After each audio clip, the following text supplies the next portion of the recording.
नमस्कार, आप देख रहे हैं न्यूज वन इंडिया। मैं हूं आपके साथ राजेश कुमार। विधानसभा का बजट सत्र की कार्यवाही जारी है और सदन में विपक्ष ने कई अहम मुद्दों पर सवाल उठाए हैं। सड़क हादसे के मामले पर डिप्टी सीएम ब्रजेश पाठक ने विपक्ष के सवालों का जवाब भी दिया।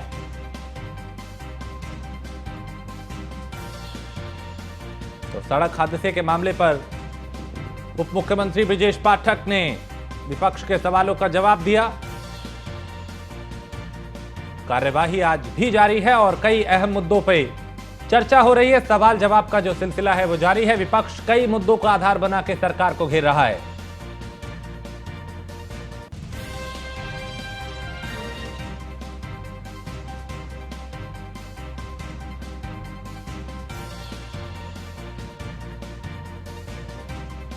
तो विपक्ष के सवालों का ब्रजेश पाठक ने जवाब दिया और विधानसभा के बजट सत्र की कार्यवाही जारी है और इसमें कई मुद्दों की गूंज सुनाई दे रही है।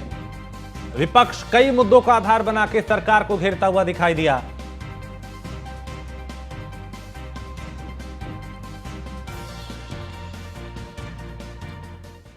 और वहीं कैबिनेट मंत्री नंद गोपाल नंदी का भी बयान सामने आया। उन्होंने समाजवादी पार्टी पर जमकर निशाना साधा और कहा कि समाजवादी पार्टी और बसपा दोनों गुंडों, माफियाओं और अपराधियों को पोषित करने वाली पार्टियां हैं। दोनों पार्टियां, समाजवादी पार्टी और बसपा, ये दोनों पार्टियां गुंडों, अपराधियों, माफियाओं को पोषित करने वाली पार्टियां हैं। उनको शायद वो दिन भूल गया। मैं उनकी सरकार में मिनिस्टर था और आरडीएक्स बम लगा करके अपराधियों ने उड़ाने का काम किया। और जब मैं तो अचेत अवस्था में 7 दिन कोमा में रहा और अज्ञात के खिलाफ एफआईआर लिखाई गई थी। 16 के 16 अपराधी जो उसमें निकल करके आए, सब समाजवादी पार्टी। और विधानसभा सत्र की कार्यवाही से पहले बीएसपी विधायक उमाशंकर सिंह का बयान आया, जिन्होंने कहा कि बीएसपी में कोई भेदभाव नहीं है। और पूजा पाल पहले आरोप लगाती थी, आज खुद सपा में मिल गई हैं। बीएसपी का मानना है कि अगर जांच में चीजें निकल कर आती हैं तो उनको पार्टी से बाहर किया जाएगा। खुद बसपा के सांसद पे आरोप लगा और पुलिस उनको गिरफ्तार करने से डर रही थी, बच रही थी। अब आप अंदाजा लगाइए कि उस मेंबर ऑफ पार्लियामेंट को बहन जी ने अपने 5 KD आवास पे बुला करके लखनऊ पुलिस अधीक्षक को बुलाया और कहा कि इसे अरेस्ट करके ले जाओ, बंद करो। तो ये बहुजन समाज पार्टी की नीति है। उसमें अपना पराया किसी के साथ भेदभाव नहीं है। आज बहन जी का ट्वीट का तात्पर्य ये है कि चूंकि पीड़ित परिवार ने जो नामजद किया है, तो नामजद तो मान लीजिए उन्होंने अतीक को भी किया है। और तो अतीक तो माना गया, अतीक तो भाई समाजवादी पार्टी ने उनको विधायक बनाया, समाजवादी पार्टी ने सांसद बनाया। और जिसमें वह पूजा पाल के पति की हत्या किए थे उस समय समाजवादी पार्टी में ही थे। लेकिन आज पूजा पाल जी खुद जो है जा करके उसी समाजवादी पार्टी में मिल गई हैं। तो बहुजन समाज पार्टी ने जो उनकी पत्नी को, शाइस्ता परवीन जी को, जो केवल ज्वाइन कराया।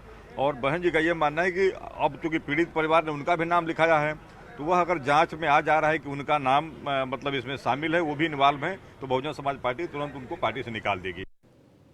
सहकारिता मंत्री जेपीएस राठौर का बयान सामने आया। उन्होंने सीएम योगी के बयान का जिक्र करते हुए कहा कि मुख्यमंत्री योगी आदित्यनाथ ने कहा है कि माफियाओं को मिट्टी में मिला देंगे। जो लोग जान लेने का काम कर रहे हैं उनको रहने का अधिकार नहीं है।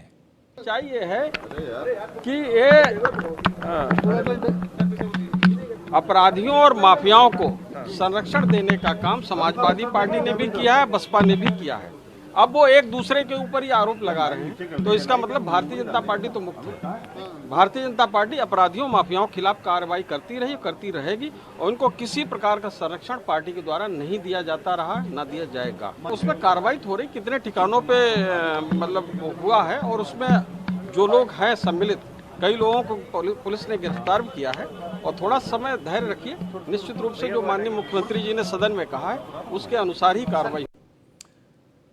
कांग्रेस विधानमंडल दल के नेता आराधना मिश्रा मोना का बयान आया, जिन्होंने सरकार पे जमकर निशाना साधा और कहा कि 500 से ज्यादा मामलों का कोई साक्ष्य नहीं है, एजेंसियों का दुरुपयोग हो रहा है।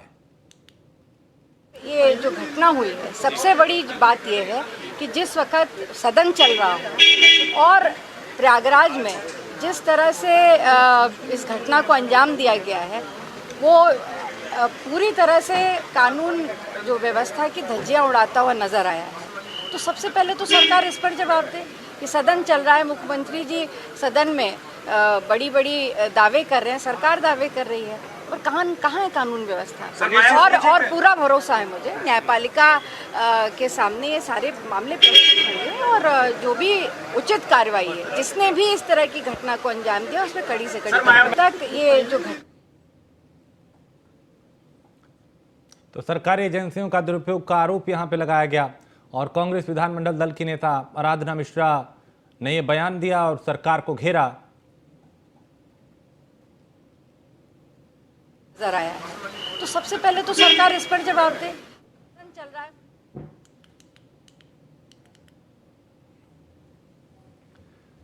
सूबे के डिप्टी सीएम ब्रजेश पाठक ने कहा कि सरकार पूरी तरह प्रतिबद्धता के साथ पीड़ित परिवार के साथ है और पूरे तरीके से न्याय दिलाएंगे, कोई भी अपराधी बचेगा नहीं। प्रतिबद्धता के साथ पीड़ित परिवार के साथ है और हर स्थिति में इसको हम न्याय दिलाएंगे और कोई बचेगा नहीं। ऐसे सभी माफिया हैं जो समाजवादी पार्टी में ही पुष्पित पल्लवित होते रहे हैं। हमारी सरकार एक एक को ढूंढ करके कड़ी कार्रवाई करेगी और कोई भी बख्शा नहीं जाएगा। हमारी सरकार किसी भी दोषी को छोड़ेगी नहीं। हम कड़ी कार्रवाई करेंगे प्रतिबद्धता के साथ और इसमें ऐसी कार्रवाई करेंगे कि सबक होगा अपराधियों को। और समाजवादी पार्टी के महासचिव शिवपाल यादव ने कहा कि इतनी बड़ी बड़ी घटनाएं हो रही हैं लेकिन कोई आरोपी पकड़ा नहीं गया। ऐसे मामलों पर राजनीति नहीं होनी चाहिए। बैठे बैठे ट्वीट करने से राजनीति नहीं चल सकती। नहीं हो रही और अभी तक कोई मुलजिम पकड़ा नहीं गया है और इस पर राजनीति नहीं होना चाहिए और बैठे बैठे ट्वीट से राजनीति नहीं चलती है। यहाँ जो विधानसभा में इतनी बातें हुई हैं और अभी तक मुलजिम पकड़े नहीं गए। यहाँ का देखिए लाइन ऑर्डर बिल्कुल ध्वस्त है। देखिए गाजियाबाद में घटना हुई, अभी जौनपुर में पत्रकारों पर हमला हो गया है, प्रयागराज की इतनी बड़ी घटना हुई है तो अभी तक तो पकड़े नहीं गए। वो तुरंत कार्रवाई होना चाहिए था, तुरंत पकड़े जाना चाहिए था। ट्वीट से करने से कुछ नहीं होना। और खबर गाजीपुर से है, जहां रविवार को चित्रकूट पुलिस गाजीपुर पहुंची। मामला मऊ के सुभाषपा विधायक अब्बास अंसारी की पत्नी निकत बानो द्वारा जेल नियमों की अनदेखी के मामले में चित्रकूट पुलिस उनके आवास पहुंची और परिवार के सदस्यों से पूछताछ की। इस दौरान मौके पर पूर्व विधायक मौजूद रहे। हालांकि पुलिस ने किस किस से पूछताछ की इसकी पुष्टि नहीं हो पाई, लेकिन अब्बास अंसारी के बड़े चाचा पूर्व विधायक शेबतुल्लाह अंसारी घर पर मौजूद दिखे। और वहीं मोहम्मदाबाद में कार्रवाई पर किसी का आधिकारिक बयान नहीं आया, लेकिन सूत्रों की माने तो निकत बानो और उनके ड्राइवर से संबंधित पूछताछ के बाद पुलिस ने कुछ जरूरी कागजात भी घर से लिए हैं और कई लोगों से पूछताछ भी की।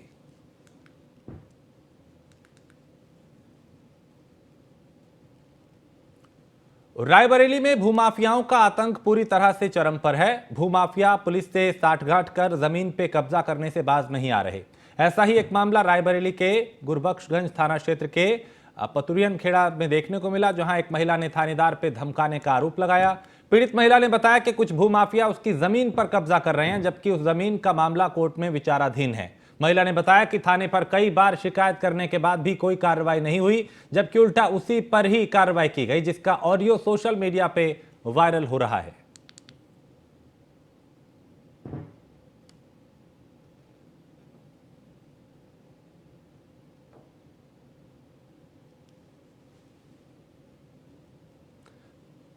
तो धमकी देने का ऑडियो वायरल हो रहा है और पीड़ित ने कई गंभीर आरोप यहां पे लगाए।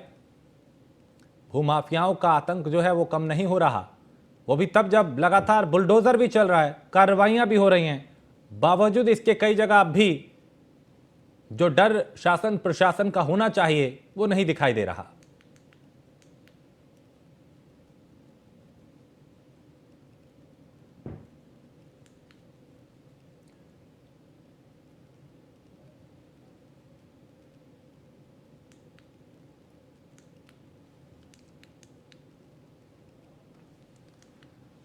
खबर चंदौली से है, जहां विवाद को लेकर दो पक्षों में खूनी संघर्ष हो गया और पक्षों में जमकर लाठी डंडे चले हैं। मारपीट में 3 लोग घायल हुए, जबकि एक शख्स को चाकू भी लगा है।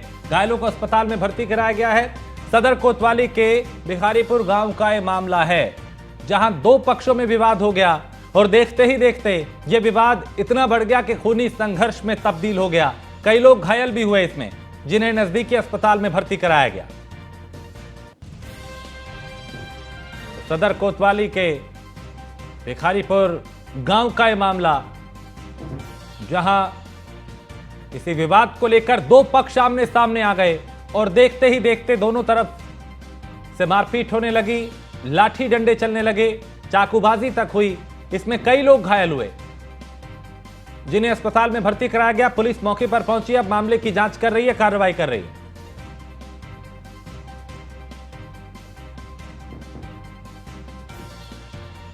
तो सदर कोतवाली के भिखारीपुर गांव का यह मामला है, जहां किसी बात को लेकर दो पक्षों में विवाद हुआ और फिर देखते ही देखते ये विवाद खूनी संघर्ष में तब्दील हो गया। लाठी डंडे चलने लगे, चाकूबाजी होने लगी। इसमें कई लोग घायल हुए। मौके पर पहुंची पुलिस ने घायलों को अस्पताल में भर्ती कराया। अब पूछताछ की जा रही है, जांच की जा रही है, कार्रवाई की जा रही है। लेकिन कई बार छोटे छोटे विवाद खूनी संघर्ष का रूप ले लेते हैं और यहां भी ऐसा ही हुआ।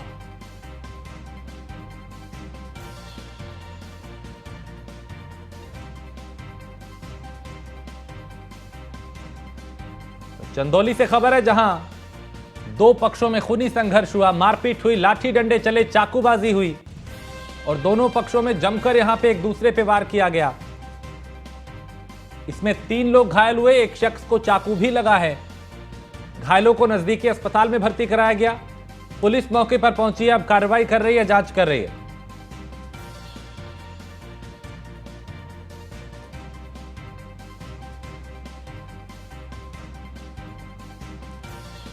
और खबर सीतापुर से है, जहां तेज रफ्तार का कहर दिखा और सड़क पे जो ट्रक है वो पलट गया। ट्रक के नीचे दबके एक युवक की मौत हो गई। क्लीनर समेत 3 लोग इसमें बुरी तरह घायल हुए। काफी मशक्कत के बाद दबे हुए लोगों को निकाला गया और ट्रक ड्राइवर हादसे की वजह से लंबा जाम लग गया, यानी ये जो हादसा हुआ उस वजह से एक लंबा जाम लग गया। सिंधौली थाना क्षेत्र के NH 24 का यह मामला है। तो एक ट्रक अनियंत्रित होकर पलट गया, कई लोग इसकी चपेट में आए और ट्रक ड्राइवर जो है बताया जा रहा है शराब के नशे में था और हादसे की वजह से हाईवे पे लंबा जाम लग गया। तो सिंधौली थाना क्षेत्र के NH 24 का यह मामला, जहां रफ्तार का कहर दिखा और एक ट्रक चालक जो नशे में था बताया जा रहा है, उसकी लापरवाही की वजह से ट्रक अनियंत्रित होकर पलट गया। हिमांशु हमारे संवाददाता इस पे ज्यादा जानकारी के साथ। हिमांशु, क्या कुछ अपडेट इस हादसे को लेकर? ये बीती रात की घटना है, सीतापुर के सिधौली थाना क्षेत्र का मामला है। जो ये लखनऊ की तरफ एक बियर की केनों से भरा ट्रक जा रहा था और जो अचानक अनियंत्रित होकर पलटता है और उस दरमियान एक व्यक्ति की मौत होती है, जिसके बाद वहां हंगामा खड़ा हो जाता है। इस घटना में कुछ लोग के घायल होने की भी सूचना मिल रही है, जिनका इलाज फिलहाल लखनऊ के ट्रॉमा सेंटर में चल रहा है। लेकिन जिस वक्त ये ट्रक पलटा है उस वक्त आवागमन लगातार जारी था, तो लिहाजा मौके पर पुलिस ने पहुंचकर चीजों को संतुलित करने की कोशिश की और काफी देर तक ये हंगामा चलता रहा। बताया जा रहा है कि जो ड्राइवर था वो शराब के नशे में था। जी बिल्कुल, ड्राइवर अपने होश में नहीं था, लिहाजा इसी वजह से ये घटना जो है अचानक हुई यहाँ पे और ड्राइवर को पुलिस ने हिरासत में ले लिया है और उससे पूछताछ शुरू कर दी। बहुत शुक्रिया जानकारी के लिए हिमांशु। तो यहाँ पे जो ट्रक ड्राइवर था उसकी लापरवाही की वजह से हादसा हुआ और काफ़ी मशक्क़त के बाद जो दबे थे लोग उनको निकाला गया, अस्पताल में भर्ती कराया गया और शराब के नशे में ट्रक ड्राइवर था और ट्रक अनियंत्रित होकर पलट गया था सड़क पे। इसके चलते दोनों तरफ जाम भी लग गया, काफी देर तक यातायात प्रभावित हुआ।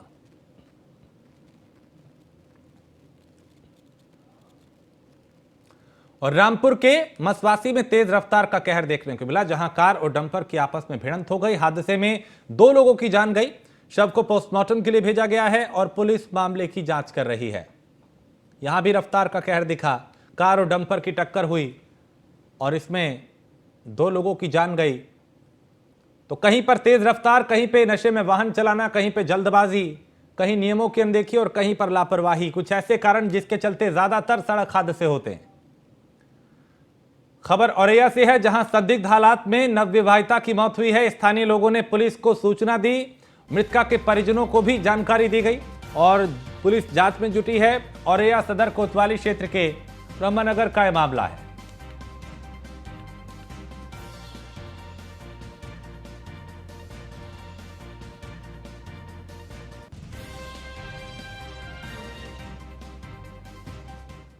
खबर झांसी के प्रेमनगर से है, जहां महावीरन गिट्टी खदान में एक शख्स का शव मिलने से हड़कंप मच गया। बताया जा रहा है कि मृतक मानसिक रूप से पीड़ित था। परिजनों ने बताया कि 21 तारीख से वो लापता था, जिसकी शिकायत थाने में दर्ज थी। मामले की सूचना पर पुलिस पहुंची है, जांच कर रही है, आसपास के लोगों से पूछताछ कर रही है।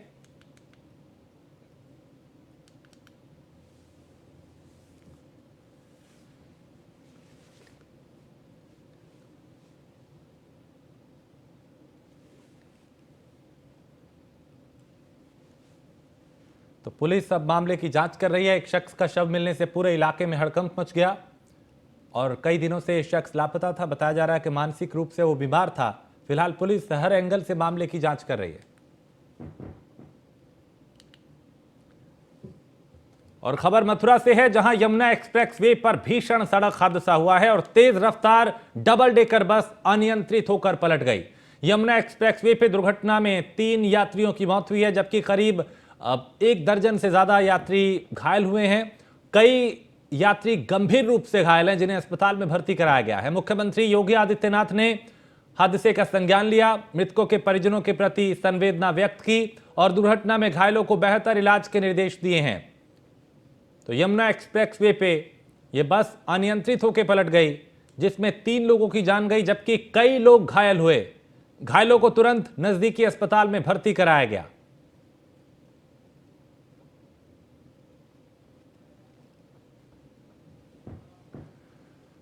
और खबर प्रयागराज से है, जहां समाजवादी पार्टी के नेता आजम खान से जुड़ी बड़ी खबर आ रही है। सपा नेता आजम खान की मुश्किलें और बढ़ सकती हैं। जमानत निरस्त करने वाली याचिका पर आज सुनवाई है और राज्य सरकार की तरफ से दाखिल की गई है अर्जी। आजम खान को 13 मुकदमों में जमानत मिली है।